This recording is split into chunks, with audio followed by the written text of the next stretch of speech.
அம்மு, இன்னைக்கு நைட்டுக்கு எனக்கு தோசையும் தக்காளி சட்னியும் இருந்தாமோ. போடா. ஏன்டி தோசையும் தக்காளி சட்னி தானே கேட்டேன். ஏனா காலைல இருந்து எவ்வளவு வேலை பார்த்துக்க தெரியுமா? டயர்டா இருக்கு, நான் படுக்க போறேன். பேச தோசை மாவுக்கு எதையாவது சுட்டு தின்னு போ. நான் சுட்டு திங்கவா?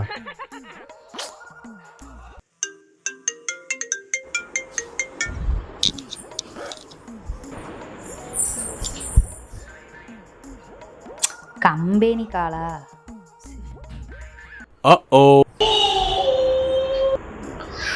ஏண்டி ஒரு தக்காளி சட்னி கேட்டதுக்கு செஞ்சு தந்தியாடி. இப்போ என் ஃபோன் அடிச்ச உடனே இப்படி ஓடி வந்து பார்க்குற. இப்பெல்லாம் உனக்கு டயர்டா இல்லையோ? ஆமா ஆமா, எனக்கு டயர்டா இருக்கு. தூங்க போறேன். உனக்கு போய் தோசை சுட வந்தேன் பாரு, சந்தேக பிராணி.